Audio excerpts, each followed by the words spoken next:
Ôi đây đó.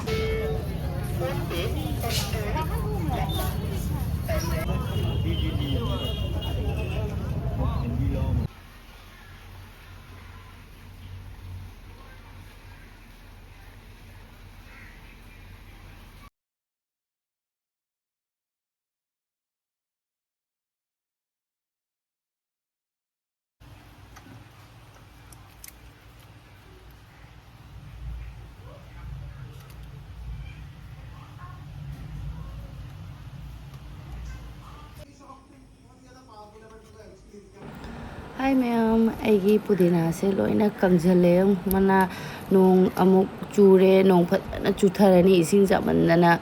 kaino tawba nungsa sare phajana sana kang aidi sada sara su phajana sabado aduna hijang napi singje kang bakhara doide siba kangthaba kain te sanga sangang jalak bai gi phakpai ga dinga sangang yo ando ise nungsi dak se pudina se khara he ne hajik se paru school degi loba chatuine ba ichena mayangba koi mayangba maton se magi kaino mairen ngauri mayangba maton leibra hangai bane mayangba maton se ai hangam se ado ai mayangba handakti mayangba maton se kai ginong de maton se khujela ga ne tasan na leire nusi da khatang hek pire aduga si se kaino mairen oira mare si se chaukhale jong na han aina macha oringe do yenghan badu da ichi amna fazana naksana lauraga video do yenghal loina habido se leire mairen oira mare ko gi jog ga laure ai phoidatraba dum phajadana ne hangam dagi mane hena no tawre ka ching da kai kai no hinde nong se ina hajini chura dum chuna leigiba saraga na dum sa leibisina tawine aduga sena igi tengnau do je khani ledi mapan sarak pura kaino si mafam sidadi thamba yadre mai mafam hongdok torobani beraga sabi khorpi dana da se leire nusi dak si chena na han bazar da ma hangye na hayaba ko aduga aina engonda lei je ai pirake na khatang hek pi thatle maton se ad manam nusi daki geno se deba ko aduga sini sumaina pudin koi gi kaino se mayang maton se mamang jahi ka di phajabna no bani handak se kai ginong de aina su yam haure chongkhala aina pangphoi da leba ko na aduna chu tawira ka doiba handak ti leining draba hangde mayang mo se phajaning draba kaino mamang di bora ka phajan sabdo handak ti mayang maton se phajadre sumaina jong maton je guru lahuna sungjal leba ado khajik tang di hekle dum hajik se paru lo chet matam de iche jo phangna doi ni kakcheng jeng no khogi kaino ki pudi mayang maton se da kakcheng ji yam kai ba kakcheng na chathuk na tawi daga de nong ne maton se khujelis no kakcheng jeng se phendo kya roi duga hajik aisu chalani lotion ba loi raga ina heu bane ba ko mana sing jatai de kai indri te pa pudina ga mayang maton ga paru se moi gi hojik se school je hana de nungdin chalam ba hojik de nungsa sabana ayuk tagi oihal ba aduna ayuk tagi pung tare makhai dagi haure aduna hojik se suti thaba matam yore na iche lamani ma su angang lo ba aisu lo dro bane khoi gi se khoi mapu gi si lei se ai ngarang di sordam di thangat ke bani si lei se ngune adum yeng ba dane phaje ba color se kaino kari lei ko ge di khangge se phaje drama chu sa aina phaje no video lotion mangarang di short thangat kare na phaje da di ana sumaina thaba si di amani ta hoba si di leiga se cutting de lai de ga mapung kai harak to na adaga khoi lambi se turel gi type de nong kitang chu ba ga si mafam se adum kuttana leira bani se ising adum leira se chathuk se sinam nungai te adu si gi mana mamang se de yum sa gi bai ko moi lengoi nung khara thada bagi lambi je khara di son dagi chatpagi leibom khara leir adu paru school jorok to mi khuttin jong school mamang de pai di ba mayam se suti thadorok pe nga hatang de ba oh hi Hi ma'am. Hi ma'am. Hi ma'am. Này xin lỗi thật tôi rồi bà. Sẽ rau rồi tôi cái. Nè. Oh hey. Lấy. इसको खोल दो. Sai हम थक लग रहे जुम ना चला था चलो पढ़ो. मुसा साई फजा ना. गर्मी का मौसम है. तुम चलो मत का तो. anh tiffin charak pura charak te koi parugi ne school ki dress che ꯄꯔꯨꯗ ꯄꯛꯇꯕꯁꯤꯗꯤꯕꯀꯣ ꯁꯤꯒꯤ ꯃꯆꯨꯁꯦ ꯃꯣꯏ ꯁ꯭ꯀꯨꯜꯒꯤ ꯌꯨꯅꯤꯐꯣꯔꯝꯁꯦ ꯑꯝꯇ ꯑꯣꯟꯊꯣꯛꯈ꯭ꯔꯗꯤ ꯅꯨꯡꯉꯥꯏꯒꯗꯕꯅꯤ ꯆꯥ ꯉꯥꯎꯁꯟꯅꯅꯨ ꯉꯥꯎꯁꯟꯅꯅꯨ ꯉꯥꯎꯁꯟꯅꯅꯨ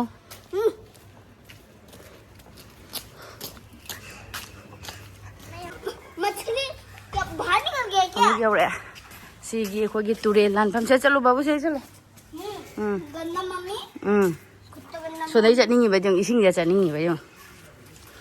ꯒꯟꯗꯥ ꯃꯃꯤ ꯍꯥꯏꯅꯦ ꯑꯗꯨꯒ ꯃꯥ ꯏꯁꯤꯡꯗ ꯆꯠꯍꯟꯗꯕꯒꯤ ꯑꯩꯉꯣꯟꯗ ꯒꯟꯗꯥ ꯃꯃꯤ ꯍꯥꯏꯁꯤꯕꯨ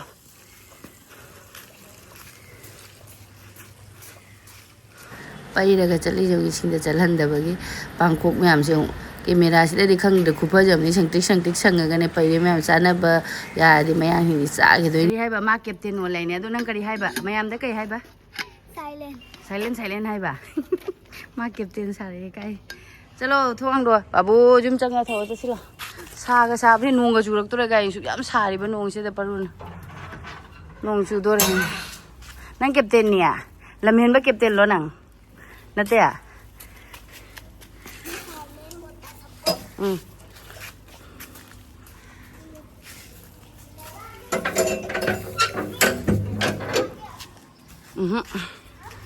चलो लागते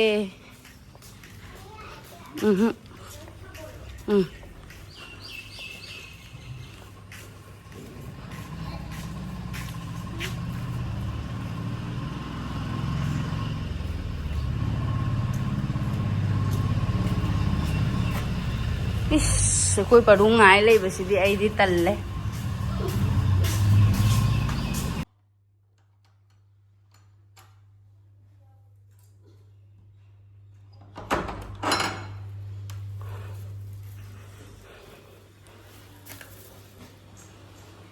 साइडा साई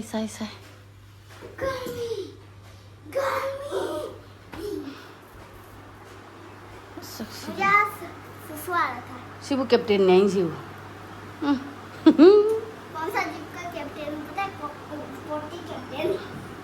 लमेनबा कैप्टन ही संगम अमखक लेरैनि ऐसे चा अमुक थक्निंगमना लोइदोरे होरेन अगांसिंग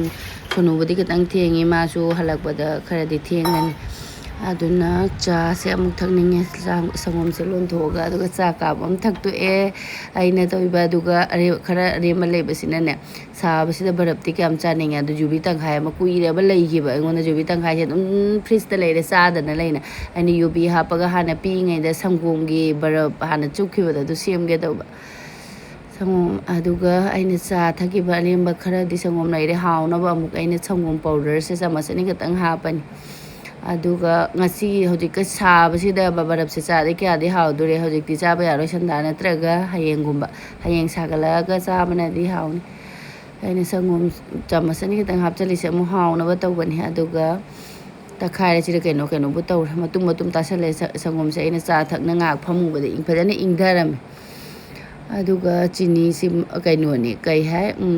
powder chini powder se oina nei khairage aduga जुबी से हापगा हावरनी हाना पीङै चागिबदो निंजंगै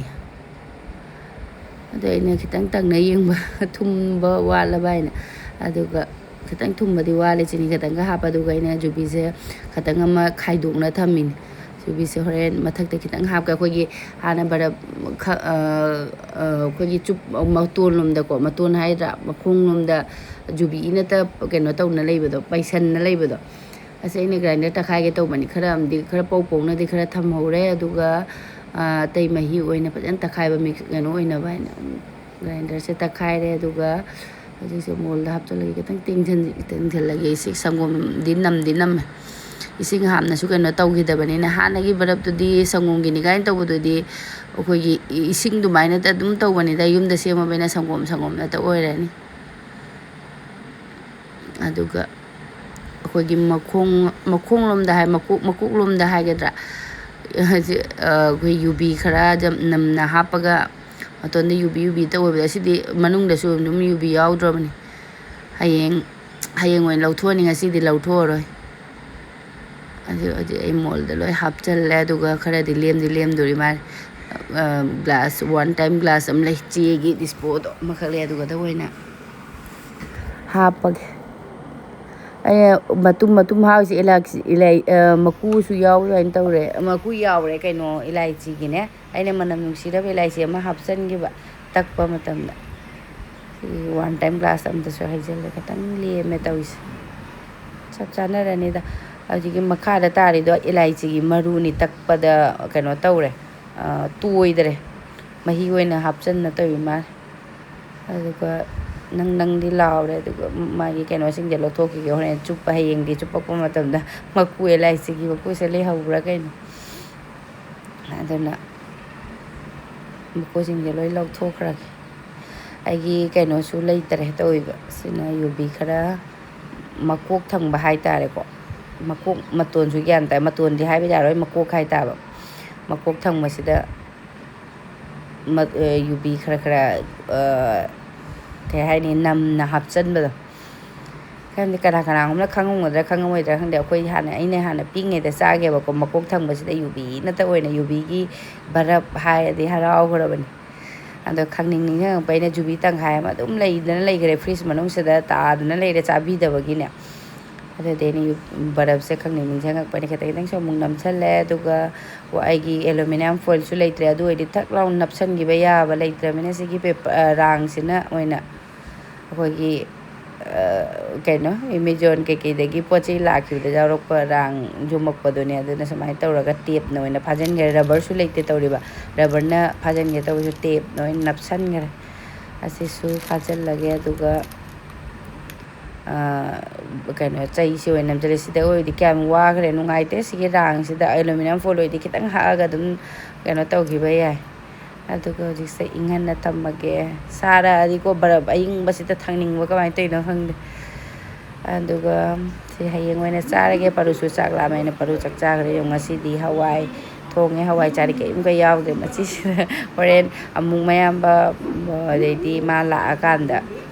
bora khangde angouba ma tawraga mu phajana charane dana ma hum charo aina pijari ne ne haijang kaimga yawdre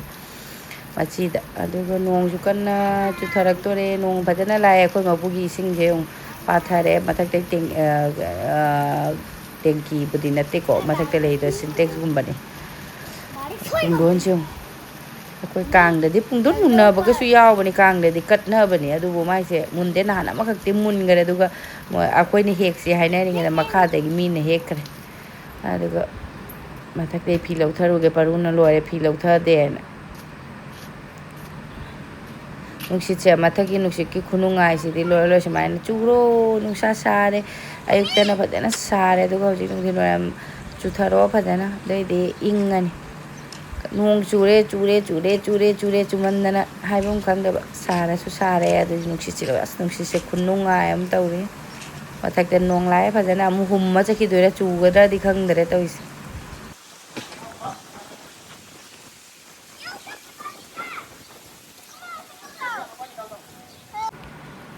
idom sagi phije hung gi dore khor paruna phana le jang lau su lok thok tri do jang ain lau thoro bo bok te piu rai ba cha bo piu ro cha to bo ki piu ro cha as nam si se khunu ngai ni कपड़ा हिल जाएगा कपड़ा हिल जाएगा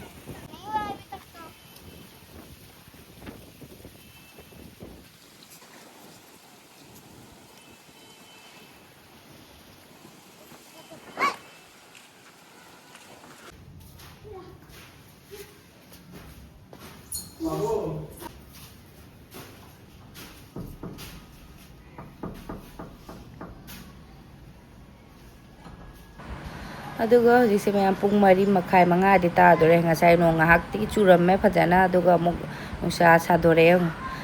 do hayeng di Kanggi khichuri chana se na koi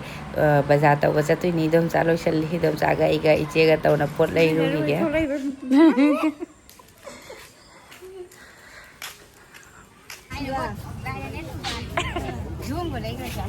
đi hôm rồi đó ôi đây đó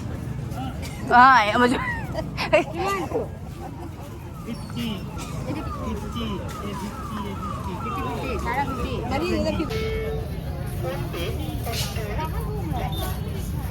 Itomcha nemga aiga ichega tawraga usoi laure hayeng uti chana basi yungi natani si fresh natani ngo beri gas aduga kang mana ba ki hom chu laure ki hom hom da chaung ko kuntra tawna asi yungi natani khameng se aduga bazaar tawraga mamda gare hoji se yumda lai mayam aisu sangom maga aduga paw roti se lere aduga jikse asnahan dagi thiba phangdre pizza sembiro haibado mayam aisu try toge tobone ba pizza se yam bau semdre ba adubu aina ate di tawrasu cheese di phajana hamning ba ko ado cheese la phange ngasi di market dagi aduga usoi leire poche promak sida leire koi gi hayeng akoi da dum tawdoini ado se leijara sunu thieng mana lore tari makhai bu tara mare dup thadok na ba tawgi ge isu anuga dup tha loraga amu pochai sing se hawai chengai sing ya tingjalam da yar thieng tare makhai tara su ko lai de dum haina ba ya he do ai se chalam dai da ngasai than ge to bu junung sa ba du da thalamdre halle e amuk thieng asu adum kurame sandagi paru nang like tawrodra nang homework loi khraba muthalu tv muthalu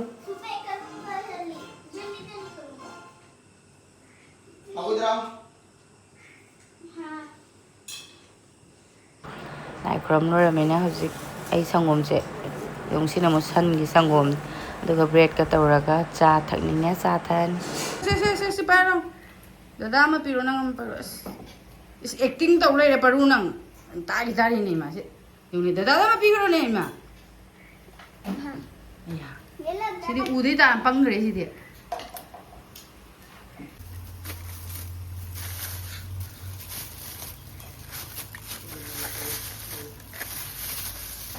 mayamna de khan masu ai pung taren makhai su tare na tare makhai ta yam sandai cha thau te di nungai te dum taksa ma te mero su thakning sangom sina se da sauri era ba mummi akoi se hengale mayam pulla bena nungai du bi hengala bina ko mo ko pa ma sala ga poche kara bola ru awa badi gun ne tra जोन दे जावे जी musuri se kya मुसरा था kilo ningi aduga cheng ki kg hum 10 kilo cheng ki kg ama makhai ga le cheng je kya no kg hum amaga ama makhai mari makhai सी अनिक से परे fare kya pi ra kya मर koi baru jung ne sa ba chen mangal sem yong nura thang mo du mai na lik ka lo thok khare jung ne my भी देंगे सा पूरा यहाँ पर बैठो स्कूल लगी दौड़ी नहीं से स्कूल दा चक थी बा कोई गलन पान बा नहीं है नहीं करा मैंने से tingjalam maga loe cha मोतो tingjalam mas kana di mo ba lagi nang hap tu ni na nang la khara le nung jaw ra ba ni oi nang sai de ताई वही लाई सरो अमन इतने kai sabi na ka tawin ni दूर मैं बुनना है चाय बस aduga mosuri di he ngalun taw su yan mo to ka sin ta kanon ये भी गाना है ये क्या बन गया ये क्या होता है नाम करो चल रहा है kana si maka je phatta ba na ni कितना तब से जाए